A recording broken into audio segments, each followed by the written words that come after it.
all right, like I told you guys, one of the biggest reasons I came by was for this car. Here's the owner, Jay. Thank you so much for hosting. Thank you so much for the invite. Thank you so much for just being such a freaking legend in the Accord game, man. No. A legend. No. But let's talk about this car, man. Yeah. How did you? Why an Accord? Well, so I was looking for a car. It was December 1996. Okay. And cool cars out at the time, the Maxima and the Accord and the Camry. Those were the cars that were out. My dad was like, oh, let's go pick a car. I said, okay, fine. So we're flipping through the newspaper, and Simi Valley Honda had an ad for Hondas. So you could lease one. It was $159 for a DX a month. It was $179 for an LX, and it was $199 for an EX. It's like, let's go down and look at them. I said, okay, we'll go down and look at them. So we went down to the dealership, started looking at them. They had a purple SE on the dealership floor. I tried to talk him into, and he said no. That was way more expensive, right? It was special way more, edition, yeah, it was like $23,000. The wood grain, fake wood grain in the middle. Yeah. And so we started looking at them, and we test drove a couple. And so we said, we'll get an LX. I said, okay, that's fine. And so the dealership guys, what color do you want? And I said, we'll take the granny gold one, the standard with the champagne gold one. I was like, no. So you have a blue one over there. I said, is it the same price? He said, yeah, it's the same price. So I got the blue one. So this one, was it originally an LX? This is a 1997 LX. I bought it December 26, 1996. 9 miles on it. 9 miles. Wow. So it seems like there's not much left of that LX, but that's crazy, man. You've had it for such a long time. What is, I don't even want to say what the vision is, because it's just been through so many changes. Now I've been following your build through Honda Society forum for so many years now. But why have you continued to build the Accord? Why? Yes, why? Why do that to yourself? There's no aftermarket support. There's none. I love this car though. This is my first car. This is my first new car. And so this is like your first kid. Okay. It's like, this is yours, and so you want to keep it, and you want to make it cool, and so you find what fits, and make it work. And at the time, nobody made anything, and so we started making stuff. And that's funny, because then that brings me to my next thing. Fat Ford Custom. What is it? Can you give us a little rundown on that? So me and a buddy of mine, Alan, we started back in 2008. Bad idea from a road trip to Vegas and back. And so we started with just the 3-point tower bar and the lower control arms in the back. And then we took off from there. Gotcha. So let's do a walk around of your car, and then after we can come back to this magnificent engine piece. I know you have a lot going on, and so where do you start? Because this car has seen so many different changes. There was a little bit of a fender bender a long time ago. You fixed that entire thing. So this car has been rebuilt plenty of times. So from the outside, what do we got going on? Bad day. So I guess big things, 18 by 11 center lock BBS E88s. They're off of a Daytona LMP prototype race car. So right off the bat, what in the world, man? Like, why can't you just do a 5-lug swap and call it a day like everybody else? Well, that's the whole point of Fat 4, is 4x114. This is Fat 4. So we gotta stay 4-lug. So there's still 4-lug underneath, but I've wanted center lock since like 1998. The JTCC. Exactly. Well, that's something that I admire by you, and that's the reason why a lot of people always give me heat for not going 5-lug, but you're the reason why I don't like going 5-lug, because you're the one who's always had 4-lug wheels, some sick specific wheels, the work wheels, and then everything else that you find. You had the CPRs, if I'm not mistaken. So like you do a whole bunch of stuff just to make sure that the 4-lug's still in there until you saw this and you did this craziness, which is, then that's a whole different animal. But you're the only one who has done this. This is a very bad idea. And probably the last one, right? You know what? Or was it easy? It was just plug and play? It's not easy, no. I had the adapters custom made from a guy that I met at SEMA, and the wheels were built by me. The centers I bought from an endurance car team. Wow. And I had my polisher polish them, and the rest, you just put it together after that. And they're super aggressive wheels too, man. That's crazy. What are the tire sizes? So they are two 5535s on 1811. Wow, 1811. And Yeah. tell us about this front lip because it's getting so hard to find. What is the name of it? Save-On. This is the Save-On WT. So this is WT. Ed's got the WW. And they made a SIR copy too as well. So yeah, this is WT. I like it. It flows real nice with the car. It's got a little bit of angle on it, but it's got a little bit of curvature on it, so it matches the lines on the car real nice. And with this one, you don't have to run skirts or rear. You can just paint the OEM parts, and it fits real nice. It flows nicely, yeah. Man, that's beautiful. And obviously, you've kept the car blue. The factory color. This factory color. Yeah. Have you ever thought about respraying some other color? No. I love this color. You like this color? Yeah. I've only seen 6 or so this color, and then there's another guy here who's got one right over there. And yeah, no, I love this color. Yeah. Tell us about the braking system because you obviously have done a little bit of math. These are they're VTTRs. It's from a company in I believe they're in Taiwan, but it's basically a 6-piston endless caliper on the front with a 14-inch rotor. And then the back is the stock Accord EX caliper with an 11.5-inch 300Z Z31 rotor with an adapter. Wow. So yeah. I mean, why not just keep the drums? I had drums on here for 15 years. Really? Yeah, until I decided to finally find something that worked. So the adapter that's on here works with the drum spindle in the back, so I didn't have to change any of the hard parts. Okay. So that was part of the appeal for that one. Part of the appeal. Yeah. And then you look a little low. I mean, tell us about the suspension. So right now it's on air suspension. Did a custom trunk setup in the back. Everything's under the floor except for the 2 compressors. I got a couple of carbon fiber flow manufacturing air tanks in the back. Batteries in the back. Switches are in the glove box with the manual gauges with the manual backup just in case something doesn't work. Yeah. But they're bags, they always work. There's never hiccups with them. Oh no, never. There's never anything wrong with bag anything wrong with bag setup. Never. Okay. And then tell us about your exhaust system because it's kind of gnarly in the back. It's pretty gnarly in the back. So the front end is an SMSP header from a guy I met on Honda Tech years ago. Dave. He made handmade headers for H's, and so he only made a few. And so I have this one, full stainless, and then it goes into a K-Teller 3-inch header back. It's got a MagnaFlow cat. With a 3-inch cutout after the cat, so it'll run wide open header if I wanted to. And then it's got a 3-inch, it's full 3-inch, and then the back end is a MagnaFlow muffler with twin R35 GTR tips. So is it safe to say that you just can't sleep at night and you have all these different ideas? Oh yeah, well that's my problem. Is so every time I have a harebrained idea, if I don't have somebody to bounce it off of, it happens.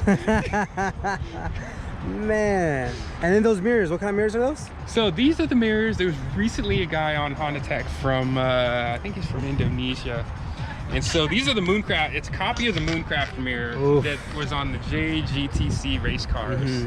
It's missing the vent. You know, there was a vent on those cars right there. So there was a vent that took fresh air and ran into the driver.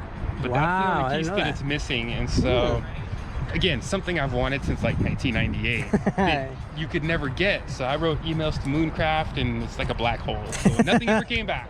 Nothing ever came back.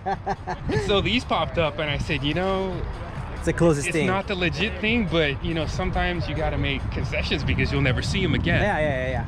And he only made like 10 sets. So I'm sure you picked up 20 of those. So I bought 2 sets. Yeah, I know you did. And so that's these. Man. And then I upgraded the hardware. I took them apart and then did titanium hardware on everything. And then, yeah. That's awesome. And then the interior, you redid it. I mean, it looks beautiful, but you did it. Yeah. Thank you. It's it used to be all Subaru before.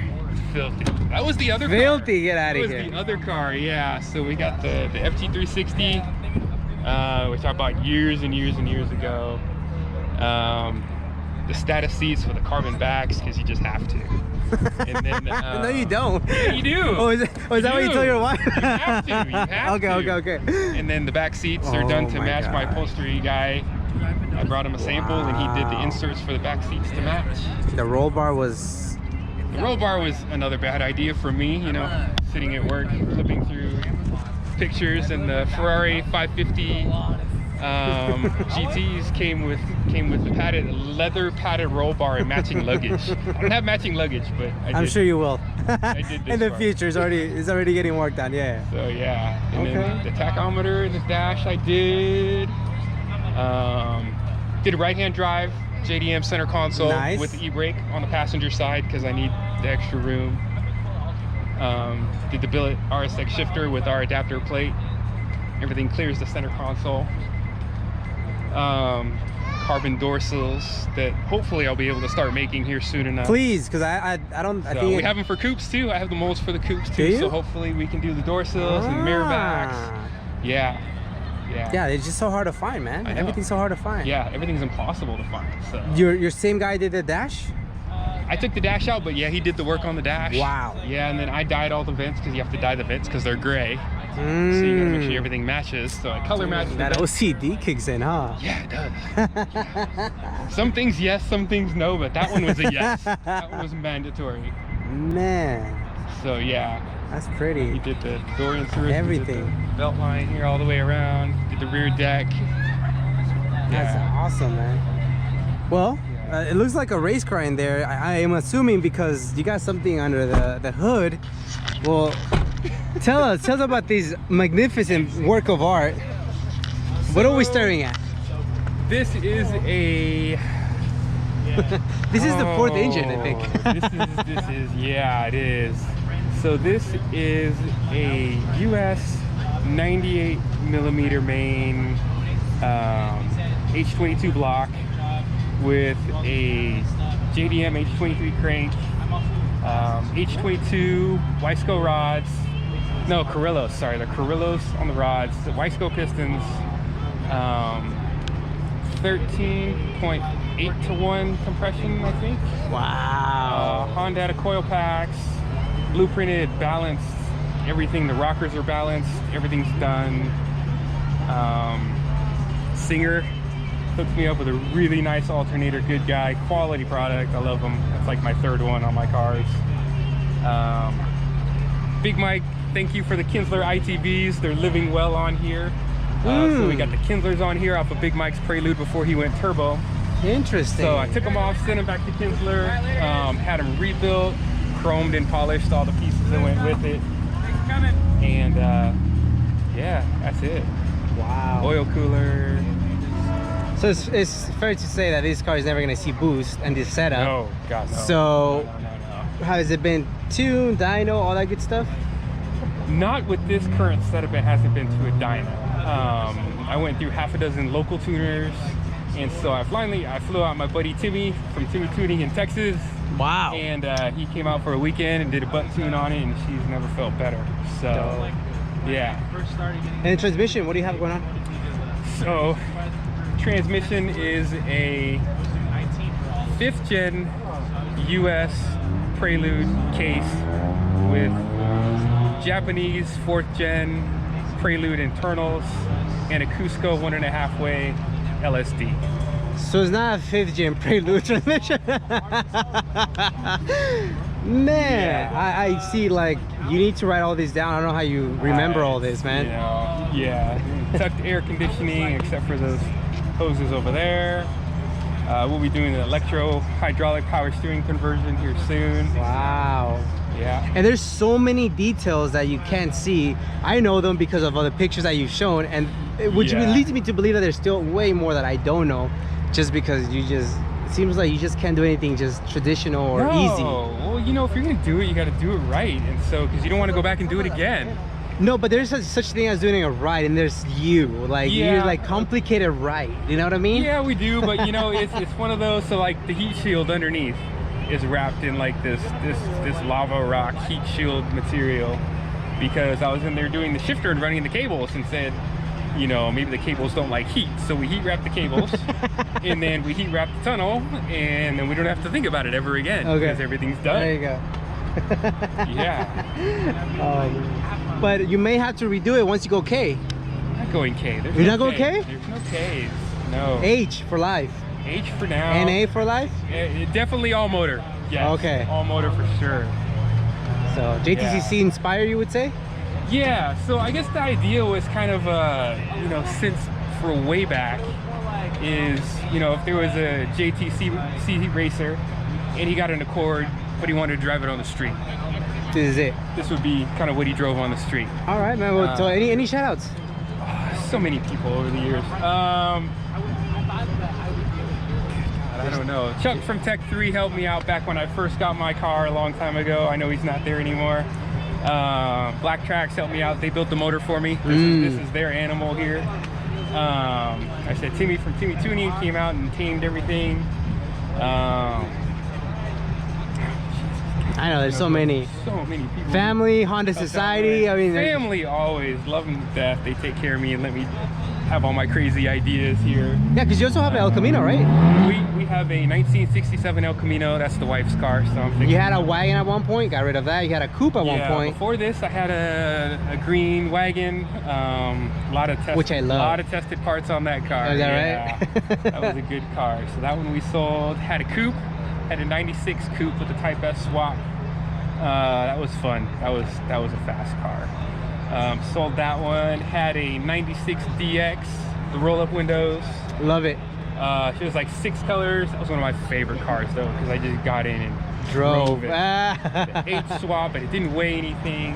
Oh really? I didn't know that one. Okay. Yeah, so it was just a car with an engine, some wheels. Just drive it everywhere. I traded a DA for that. Oh, why would you do that? Because it was a GSR. Oh, okay. Okay. Yeah, so just so many. I mean, there's so many people that helped out along the way. I know I'm forgetting people. But yeah, it's you know. But you know what? I'll tell you this. You don't know. I think we're just grateful that you made time for this. You know, I hope that the SD, you know, doesn't get corrupted and this is, you know, goes live and everything. Yeah. I think people are just gonna be so grateful and humble to be able to finally know who is behind this amazing build. Oh man. Because this is always a nice piece of conversation at Cali Academy, and to the ones of us who I guess we feel like we know you because we've been following you through the forum. To us, like, oh yeah, that's Jay, but no, this is not your regular build. And so that's the reason I'm telling you this. I've admired your work. You've always helped me out through the forums, before the channel, before all of this, and so that goes, you know, without us. Thank you so much, man. Thank you for just being so motivating. And anything that you've ever, you know, I ever wanted to ask you, you answer, and so thank you so much, man. No, seriously, we're all about family and community, and really appreciate everybody. You know, not only business, but you know, all my customers are here, and so it's, you know, everybody turns into family, and HS family is always family. So, you know, HS for life, man. Thank you so much. I definitely appreciate the time, buddy. Yeah.